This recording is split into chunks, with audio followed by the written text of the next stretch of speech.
Selamat bertemu kembali pada video kedua cikgu berkaitan dengan tajuk reka bentuk makanan. Okey, baiklah. Pada hari ini ada dua perkara ataupun dua subtopik yang ingin cikgu sampaikan pada anda. Okey, tajuk yang pertama pada hari ini yang perlu kita tahu adalah klasifikasi reka bentuk makanan. Okey, ada dua klasifikasi reka bentuk makanan. Yang pertama adalah reka bentuk susunan makanan dalam pinggan atau bekas. Okey, cikgu ulang balik. Reka bentuk susunan makanan dalam pinggan atau bekas. Okey, apa yang dimaksudkan?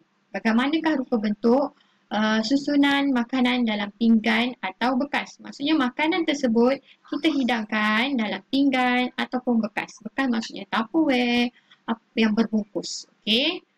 Contoh. Okey. Yang ini adalah salah satu contoh makanan. Anda tengok ini makanan dalam bekas. Okey. Contoh kalau anda tengok yang ini adalah sushi. Nampak tak?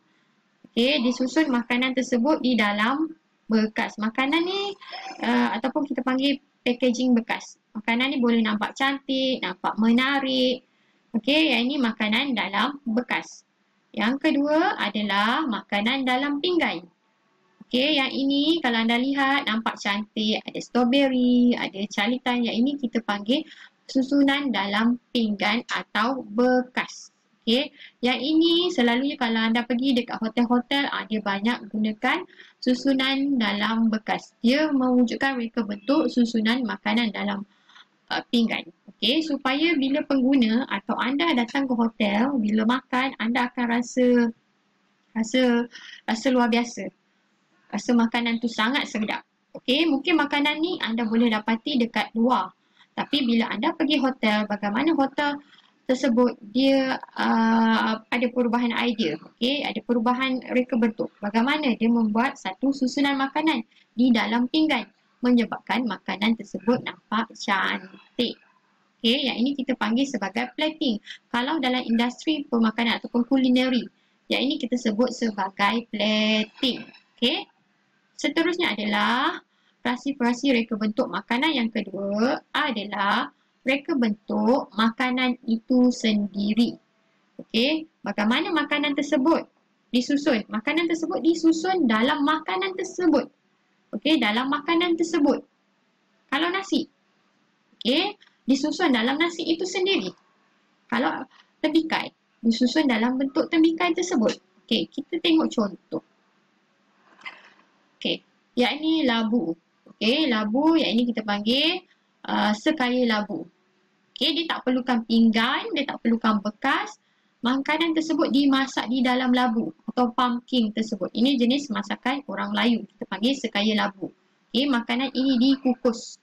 Okey, dikukus di dalam labu ini. Okey, labu ni boleh makan dengan makanan yang anda nampak ada warna putih dan ni labu. Labu ni telah di steam ataupun dikukus di dalam periuk kukus. Okey, tak perlu pinggan, tak perlu bekas. Okey, dia dihidangkan dalam makanan itu sendiri. Okey, yang kedua, yang ni. Okey, gambar apa ni? Aiskrim kelapa. Okey, aiskrim kelapa.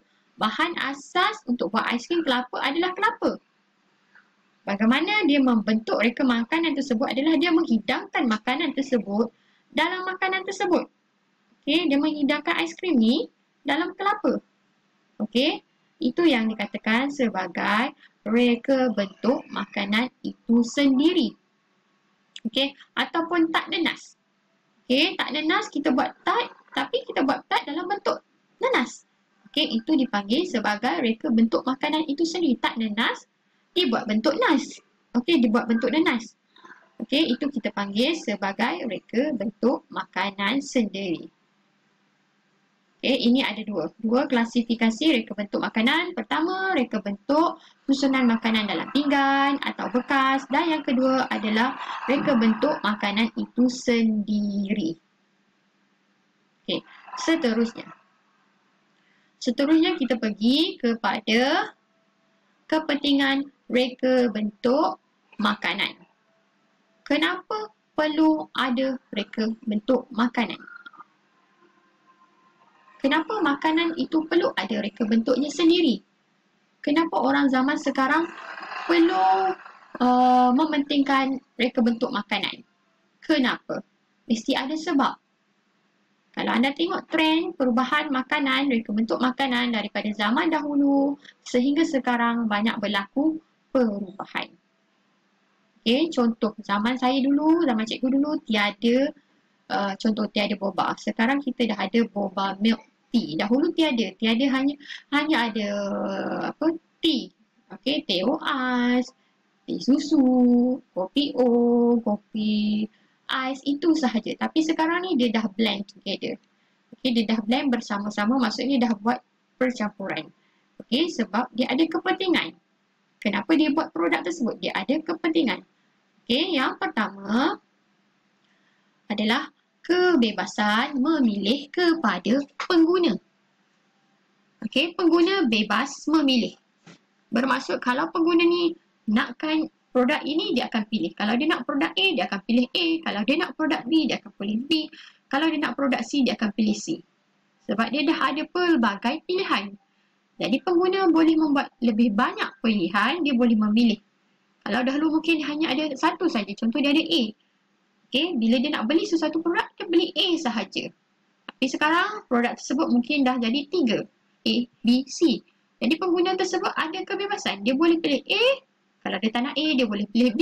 Kalau tak nak B, dia boleh pilih C. Yang kedua adalah menzahirkan nilai estetika. Menzahirkan nilai estetika bermaksud kita nak tengok nilai estetika sesuatu makanan tersebut lain daripada yang lain. Menyebabkan nilai estetika dia lebih bagus daripada produk-produk yang sedia ada. Menyebabkan kadang-kadang harga yang ada nilai estetika yang tinggi, harga dia akan lebih mahal daripada yang biasa-biasa. Itu adalah salah satu contohnya. Yang ketiga adalah melindungi etika sosial. Kenapa melindungi etika sosial? Sebab kita ni dalam masyarakat kita ada budaya yang berbeza, kita ada cara hidup yang berbeza, kita ada corak pemakanan yang berbeza. Okey. Kenapa perlu melindungi etika sosial? Sebab kita ni masyarakat yang berbilang kaum, masyarakat yang bermacam-macam jenis orang, bermacam-macam jenis fikiran. Jadi reka bentuk tersebut perlulah sesuai dengan etika sosial dalam komuniti ataupun dalam masyarakat kita. Yang keempat adalah memberikan faedah kepada pengusaha.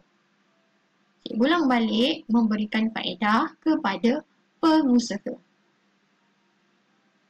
Bermaksud akan lebih ramai ataupun akan lebih ramai lagi peniaga-peniaga baru yang akan muncul. Sebab mereka mempunyai reka bentuk yang berbeza. Contoh, makanan yang sama tetapi dia ada reka bentuk yang berbeza-beza menyebabkan atau pengusaha ataupun orang yang buat produk tersebut. Contoh, kalau orang tu jual sandwich, orang A jual sandwich, orang B jual sandwich, tiba-tiba orang C pun nak jual sandwich. So dia ada perubahan reka bentuk. Okey, jadi orang-orang ini akan dapat keuntungan. Okey, memberi faedah. Bila orang buat satu inovasi terhadap reka bentuk makanan, orang yang buat inovasi itu akan dapat faedah ataupun dapat untung. Kalau dia jual, dia dapat duit. Itu yang kita maksudkan memberi faedah kepada pengguna. Memberi faedah kepada pengusaha. Seterusnya, yang kelima adalah pembangunan sains dan teknologi moden. Pembangunan sains dan teknologi moden ini juga menyumbang kepada kepentingan reka bentuk makanan. Bila ada sains dan teknologi menyebabkan reka bentuk sesuatu makanan itu berubah.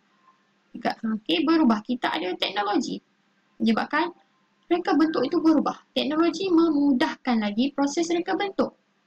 Sains memudahkan lagi perubahan reka bentuk.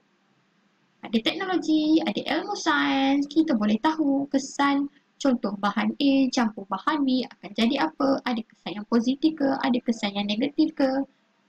Teknologi A, teknologi B, teknologi A menyenangkan kerja proses contoh proses membentuk, teknologi B menyenangkan proses membuat dough contoh.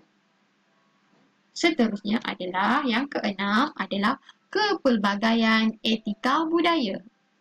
Yang ini lebih kurang macam yang ketiga tadi, melindungi etika sosial, iaitu kepelbagaian budaya. Okay, dalam masyarakat kita, tak semestinya dalam masyarakat kita saja, bukan di Malaysia saja. Okay, di luar negara pun kita ada pelbagai orang.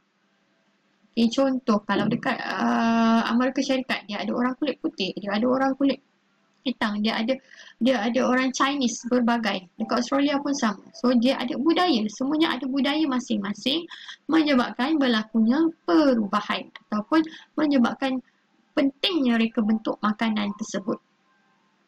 Okay.